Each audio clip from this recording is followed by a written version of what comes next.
ଆଜିକା ଭିଡ଼ିଓରେ ମୁଁ ଆପଣଙ୍କୁ କହିଦେବି ନିଜ ମୋବାଇଲରେ ଘରେ ବସି କେମିତି ଆପଣମାନେ ଅନଲାଇନରେ ଏମ୍ପ୍ଲୟମେଣ୍ଟ ଏନ୍ସି ସାର୍ଟିଫିକେଟ୍ ବାହାର କରିପାରିବେ। ଆଉ ଯେଉଁମାନେ ବି ଆପ୍ଲାଏ କରିଛନ୍ତି ଆଉ କେମିତି ରିନ୍ୟୁ କରିବେ ନିହାତି ଭାବରେ ଆପଣମାନେ ଭିଡ଼ିଓ ଫାଷ୍ଟ କ୍ଲାସ୍ ଦେଖନ୍ତୁ, ସବୁ କିଛି ଡିଟେଲ୍ସ ମଧ୍ୟ ଜାଣିପାରିବେ। ଠିକ୍ ଅଛି, ଫାଷ୍ଟ କଥା ହେଲା କି ଆପଣଙ୍କର କ'ଣ କ'ଣ ସବୁ ଡକୁମେଣ୍ଟ ଦରକାର। ଫାଷ୍ଟ ହେଉଛି ଆପଣଙ୍କର ଏଜୁକେସନ୍ କ୍ୱାଲିଫିକେସନ୍। ଆପଣ ଯେତେ ଏଜୁକେସନ୍ କ୍ୱାଲିଫିକେସନ୍ କରିଛନ୍ତି ସମସ୍ତଙ୍କର ସାର୍ଟିଫିକେଟ୍। ସପୋଜ୍ ଆପଣମାନେ ଗ୍ରାଜୁଏସନ୍ କରିଛନ୍ତି, ଆପଣଙ୍କ 10th certificate with +2 certificate marksheet ସବୁ ୱିଥ୍ ଗ୍ରାଜୁଏସନ୍ ସାର୍ଟିଫିକେଟ୍। ଓକେ, ସେମିତି ଆପଣ ଯଦି ପିଜି କରିଛନ୍ତି PG certificate, graduation certificate, +2 certificate, 10th certificate, ଯେତେ କ୍ୱାଲିଫିକେସନ୍ କରିଛନ୍ତି ସବୁତିକର ସାର୍ଟିଫିକେଟ୍ ଦରକାର ରହୁଛି।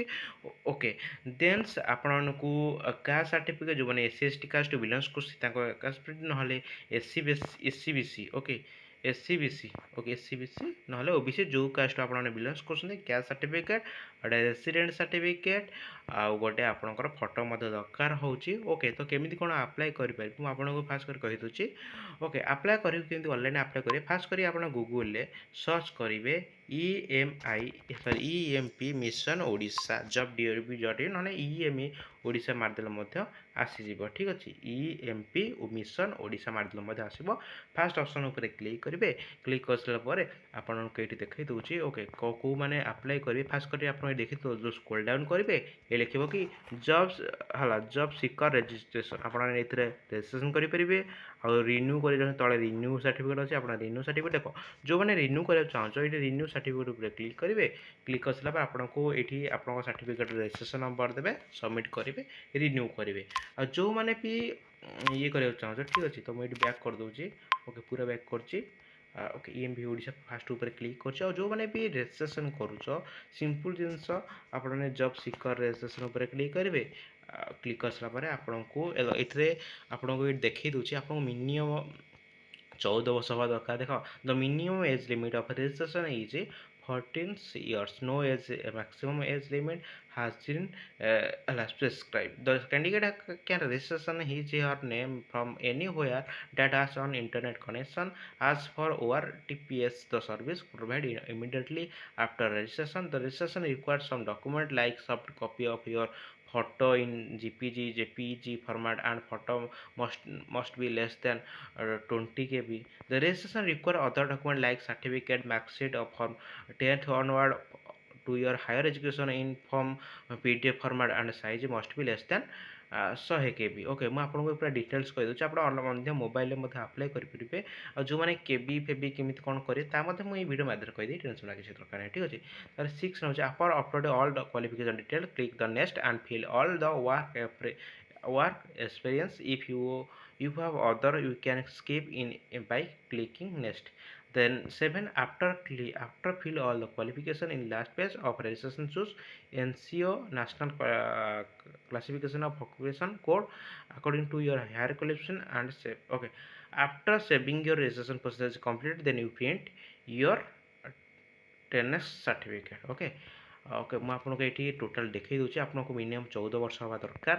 ନେକ୍ସଟ ହେଉଛି ଆପଣ ଫାଷ୍ଟ କରି ନେମ୍ ଦେବେ। ନେମ୍ ଦେଇସାରିଲା ପରେ ଆପଣଙ୍କୁ ଫଟୋ ଦରକାର ହେବ। ଠିକ୍ ଅଛି, ମୁଁ ଆପଣଙ୍କୁ କହିଥିଲି ଫଟୋ, ତାପରେ ଆପଣଙ୍କର ଅଲ୍ ଏଜୁକେସନ୍ ସାର୍ଟିଫିକେଟ୍ ଦରକାର ହେବ।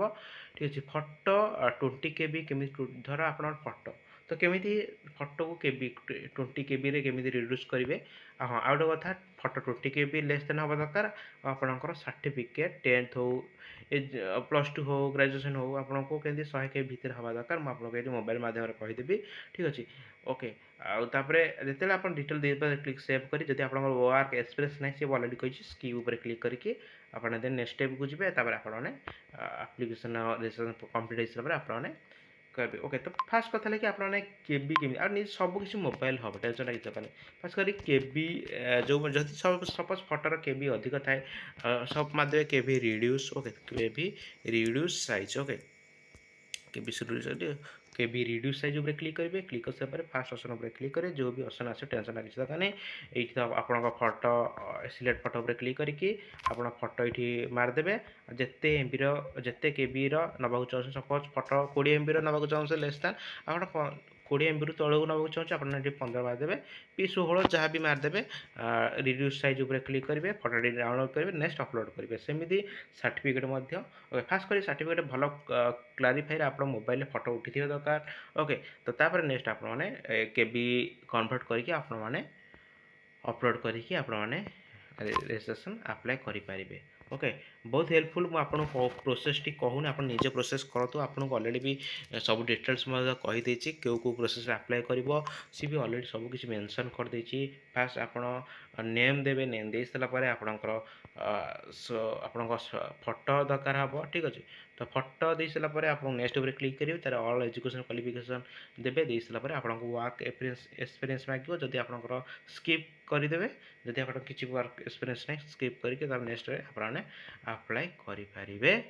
ଓକେ, ତାପରେ ଆପଣଙ୍କୁ ଅଟୋମେଟିକ୍ ସବୁ କିଛି ଡିଟେଲ୍ସ ମଧ୍ୟ ପଳେଇ ଆସିବ, ସବୁକିଛି ମଧ୍ୟ ଆପ୍ଲାଏ କରିପାରିବେ। ମୁଁ ଏଇଠି ଦେଖ, ଯେତେବେଳେ ଆପ୍ଲାଏ ଉପରେ କ୍ଲିକ୍ କର ତଳକୁ ଆସିବ, ଏଇଠି ଆସେଟ୍ ଉପରେ କ୍ଲିକ୍ କରିବ, ଆସେଟ୍ ଉପରେ କ୍ଲିକ୍ କରିସାରିଲା ପରେ ତ ଆପଣଙ୍କୁ ଏଇଠି ଦେଖାଇ ଦେଉଛି, ତାପରେ ଆପଣଙ୍କର ଇୟର ଏଜୁକେସନ୍ କ୍ୱାଲିଫିକେସନ୍, ଠିକ୍ ଅଛି। ସପୋଜ୍ ଆପଣଙ୍କର 12 ପାସ୍, ତାପରେ କ୍ଲିକ୍ କରିବେ, କ୍ଲିକ୍ କରିସାରିଲା ପରେ କାଷ୍ଟ କ'ଣ, ଜେନେରାଲ୍ ନା OBC ଆଣ୍ଡ SC ନା SC ST ନା SC ନା ST ନା SC ଯାହା ବି ଅଛି, ସପୋଜ୍ BC ଅଛି, ଠିକ୍ ଅଛି। ମୁଁ ଆପଣଙ୍କୁ ଏମିତି ସିଲେକ୍ଟ କରିଦେଉଛି। ଟୋଟାଲ୍ ଉପରେ କ୍ଲିକ୍ କରିସାରିଲା ପରେ ତାପରେ ସିଲେକ୍ଟ ଡିଷ୍ଟ୍ରିକ୍ଟ ଅଛି, କେଉଁ ଡିଷ୍ଟ୍ରିକ୍ଟରୁ ଆପଣ ବିଲଙ୍ଗସ୍ କରୁଛନ୍ତି, ତ ସେଇ ଡିଷ୍ଟ୍ରିକ୍ଟ ଦେଇଦେବେ।